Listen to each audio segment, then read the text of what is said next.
Hello guys, welcome to my channel again. और हम यहाँ पे फिर से गाड़ी का रिव्यू करने वाले हैं, टाटा टियागो ईवी।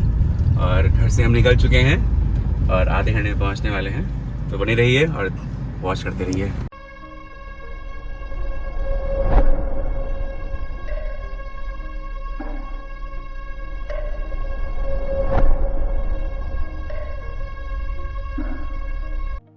मेरे बहुत खास ने एक ईवी ली है, ईवी टियागो, तो और आज हम उसका रिव्यू करने वाले हैं।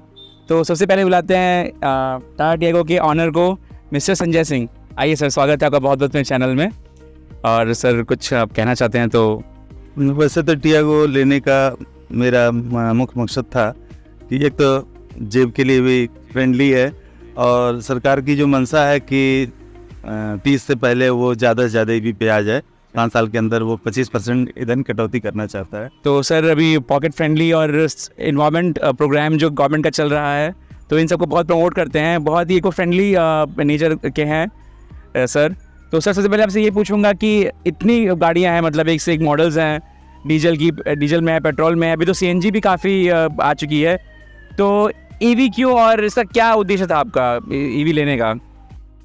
ईवी तो बिजली से चार्ज कर सकते हैं इसको, कोई वाइब्रेशन नहीं इंजन में, बड़ा स्मूथ चलता है, इस कारण से ईवी का मतलब मेरा विचार आया था।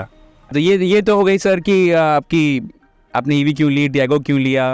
अब जो सभी व्यूअर्स ये जानना चाहते होंगे कि चार्जिंग का क्या है और कितना एवरेज देती है, तो एक बार ये थोड़ा सा बता देंगे तो लोगों को मतलब एक जो है ऑप्शन ढूंढने में इजी रहेगा। एक्चुअली चार्जिंग करने के लिए एक सामान्य सा जो पावर प्लग होता है उससे चार्ज हो जाती है, उसमें लगा देते हैं जी। तो घर पे रहती है तो वहाँ पावर प्लग से चार्ज हो जाती है। दुकान पे जब हम गाड़ी खड़ी करते हैं तो हमने सोलर लगा रखा है यहाँ पे 3 kVA का, 4-5 घंटे रहते हैं दुकान पे तो यहाँ चार्ज हो गई रहती है जी। और हमारा बिजली बच भी जाता है, दुआ आते हैं। ओके सर, तो ये तो व्यूअर्स बहुत क्लियर हो गया कि आपने क्यों ली। मुझे ज़्यादा समझ में आ रहा है कि तो वाइब्रेशन फ्री है गाड़ी, बिल्कुल स्मूथ चलती है, प्लस इलेक्ट्रिक है, घर पे ही चार्ज कर लो, कहीं भी चार्ज कर लो। इधर एक क्वेश्चन ये है मेरा कि टाटा टियागो ही क्यों, मतलब और भी तो मार्केट में ईवीज़ हैं, तो सिर्फ टाटा ही क्यों? फर्स्ट बात तो ये थी कि इस रेंज में 10-50 या मतलब लगभग 10-50 की पड़ी गाड़ी है। अच्छा, ये आपको मतलब 10,50,000 की पड़ी है? ओके, तो 10,50,000 के रेंज में ये गाड़ी कार के लुक में थी और बूटी से बढ़िया था जी। वैसे तो एमजी की भी गाड़ी थी, लेकिन बड़ा अजीब सा उसका जो डिजाइन है वो बड़ा अजीब सा है, इसलिए वो नहीं हमने उसको प्रेफर किया। अच्छा। और इसी को प्रेफर किया।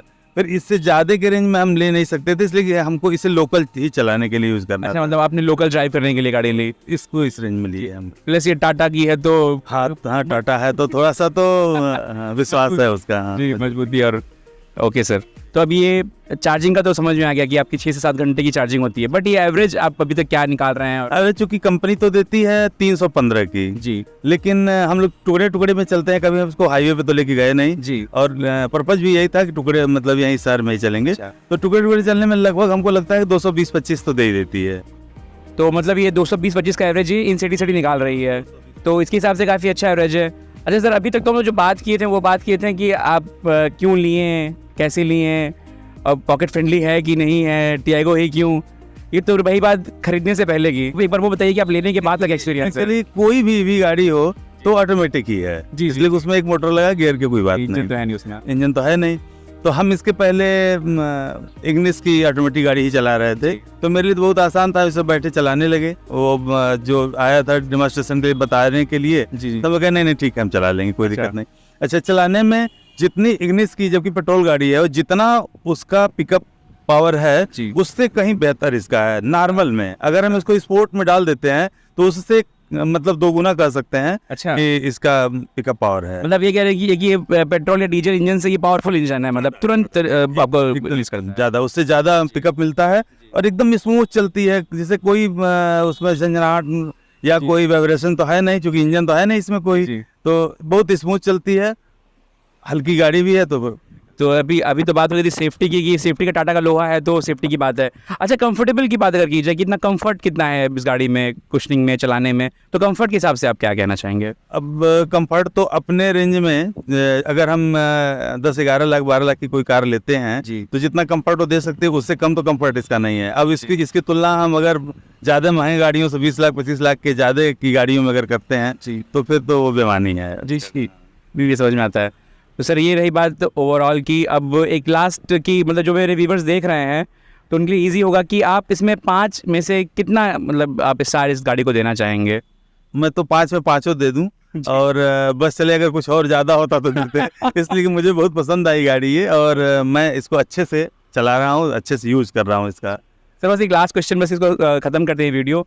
एक लास्ट कोई भी फीचर या कोई भी यूनिकनेस या फिर कोई भी एक बहुत जो बेहद पसंद आई हो इस गाड़ी में आपको, इस टाटा टियागो में, कि जिसको यूनिक बनाती हो आपकी नज़रों में और दूसरी गाड़ियों से, तो वो एक बार क्या शेयर करना चाहेंगे आप?